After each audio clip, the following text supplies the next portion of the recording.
Alright, what's up guys? So, WrestleMania has uploaded a video titled 10 WWE Wrestler Finishers Gone Horribly Wrong.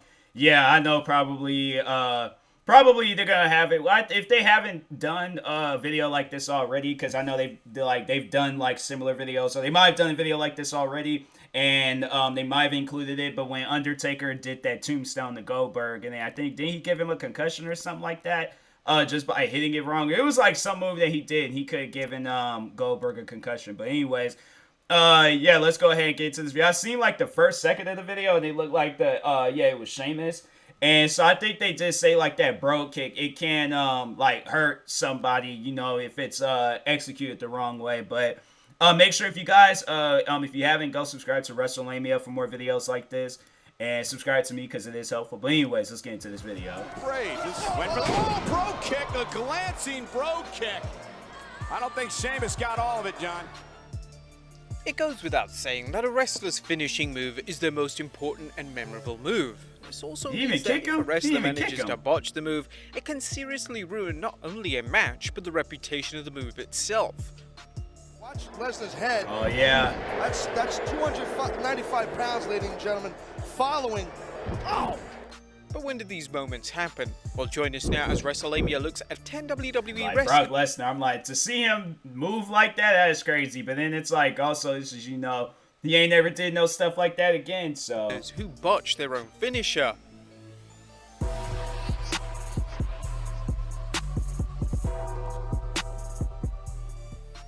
Be sure to subscribe and hit that notification bell for daily wrestling videos, or follow us on Facebook for exclusive lists. Also do that. Come on!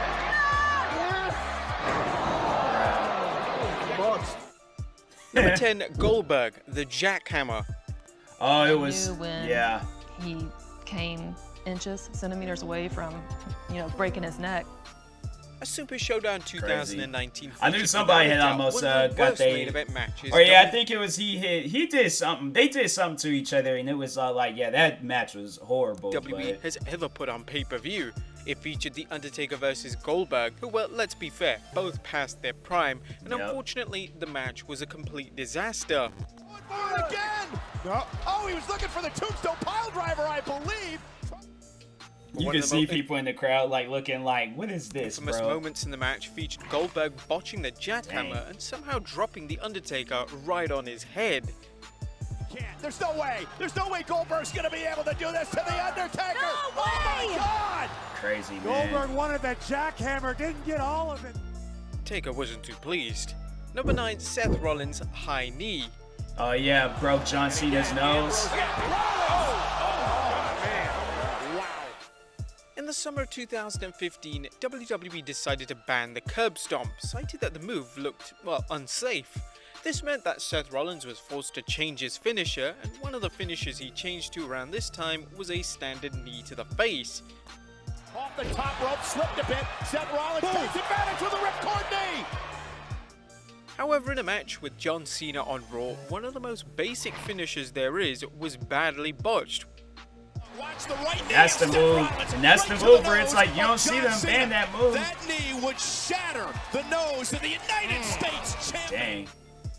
Which ultimately resulted in Cena breaking his nose. Number 8, RVD, the 5-star frog splash. What do you think about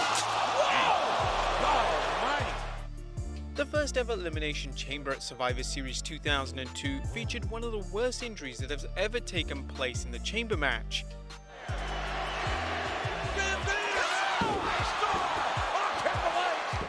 Yeah, because he when landed RVD on his hit legs. Triple H with a 5-star frog splash from the top of the chamber pod, RVD's knee landed right on Triple H's throat, and this ultimately led to Triple H having a crushed larynx, but he somehow managed to continue the match.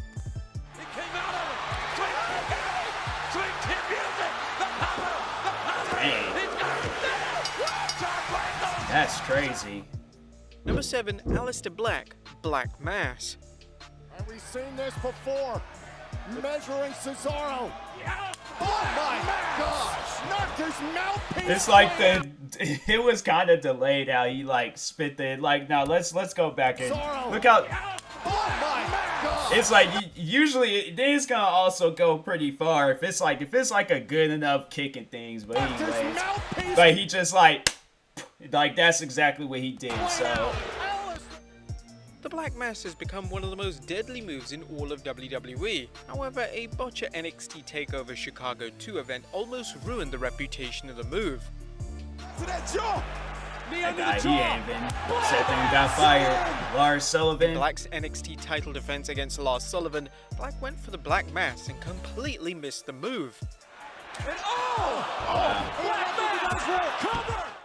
It was made even worse from the fact that Lars decided to sell the move anyway. Number 6, Mickie James, Mick Kick. Measuring Gail Kim, going for the win. Oh, Gail Kim blocked that. She did. Mickie James and Gail Kim's match for the WWE Divas title I wonder how in Gail Kim's 2009 sadly wasn't the quality that fans expected. This was due to Gail being knocked out towards the end of the match, as a lot of spots went wrong. Dang. One of them was Mickie's finisher, the Mick Kick. That was Mickie. She thought she had Gail Kim finished off there. Gail.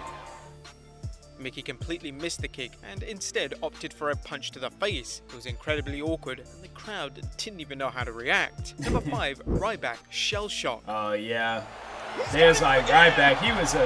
They said Ryback. He was a very like stiff wrestler. Like he would, because I think it was CM Punk that said that he was just not that good at he did what he needed to do. Like he managed to get to the point where he did become a professional wrestler, but he was a little stiff. So I'm like, but it's like with Mark Henry, I can understand if you mess up because I'm like, dude is a pretty big dude. So, but with somebody like CM Punk, it's like, bro, you bigger than CM Punk. Like, you can't lift CM Punk and do the move correctly. Like, I don't understand that. It's marching. Wow. He can do the move perfectly with Mark Ryback Henry, is but no doubt a strong wrestler. However, when he was supposed to shell shock Tensei in a match on Raw in 2012, he had great difficulty. Tensei, he's not lifting scouted, or at least he's trying to scout it.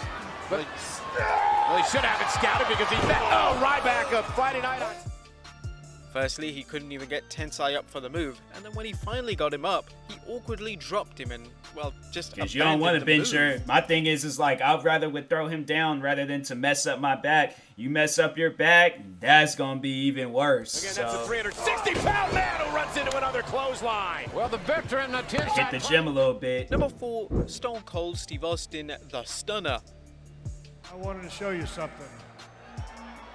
Is that right?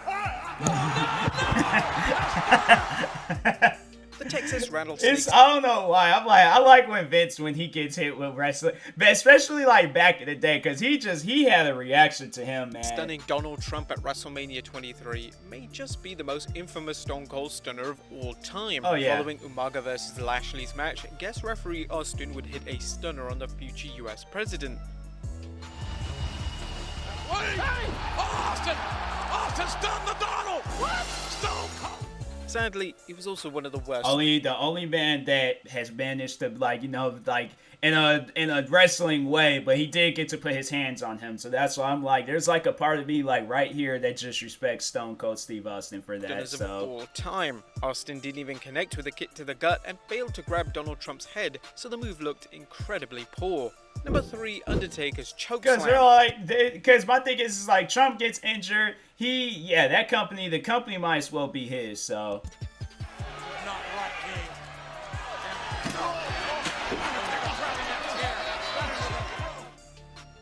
The match between Hulk Hogan and The Undertaker at Judgment Day in 2002 featured the weakest looking chokeslam of all time. Couldn't get him all the way up. He got what he could. Towards the end of the match, Undertaker tried to get Hogan up for the chokeslam, however, Hogan failed to jump for the move. After a few seconds, they redid the move and Hogan finally jumped, but due to his lack of compliance, it was one of the worst chokeslams ever seen in WWE. That was better. Number 2, CM Punk GTS. That's a movie you can just hit directly in your. That's a movie. They still call it like in AEW. Somebody's doing that move, and they still call it like the go to sleep or something. I'm like, ain't that like a knee face buster? I don't know what like the move is called, but there's like the GTS or go to sleep or something like that. But But no, like that move is a pretty dangerous move because you just got like a knee just going directly into your face and things. So CM Punk, oh, and a go to sleep to the Rock. break a nose, lose a tooth, do The something. GTS is one of the most popular moves of all time. However, it was very easy to botch. Are we gonna see a 300-pound GTS? Yes, we will. For was a instance, in a little match botch. between CM Punk and Kane in 2010, Punk would get Kane up for the GTS, but he was far too heavy. This meant that Kane awkwardly just fell off Punk's shoulders and the move was completely messed up. And number 1, Randy Orton, RKO. Oh, I remember that. That was hands down the best RKO of all time. Out of all the other RKOs, for him to hit the move and everything, and Chris Jericho still being in the position of giving somebody the walls of Jericho, then he has to like go off the ropes and hit him with another. That's hands down the best RKO of all time. Randy Orton is one of the smoothest wrestlers of all time, but even he is prone to a botch from time to time. In a tag match on Raw in 2004, Orton was supposed to hit Jericho with an RKO, whilst Jericho had Batista in the walls of Jericho. However, Orton completely missed Jericho's head, meaning that the move botched and Jericho awkwardly kept the walls of Jericho in. Well, could have been worse if he sold it. But there you have it, folks. 10 wrestlers who botched their own finisher. Be sure to leave Like comments down Orton below, falls, subscribe then if that's you when haven't Chris already, Jericho follow us on decides, Instagram yeah, for that's, I'm like, bruh, exclusive come on list. now. I'll see you next time with some more wrestling content. That was pretty good. That was pretty good. Yeah, it's messed up, man. When these wrestlers, you know, the move is botched or they mess up on it, it's like you ain't got no control over it. Speaking of like wrestling and all that, they was like freaking Soulja Boy going at it with Randy Orton. I'm like, yeah, good luck with that, Soulja Boy. That's almost all I'm gonna say on that. Good luck with that. But anyways, this was a pretty good video. I enjoyed it. Make sure if you guys haven't, go subscribe to WrestleLamia for more videos like this. Like, subscribe to me too. I will talk to you guys later. Thank you guys for watching, and peace.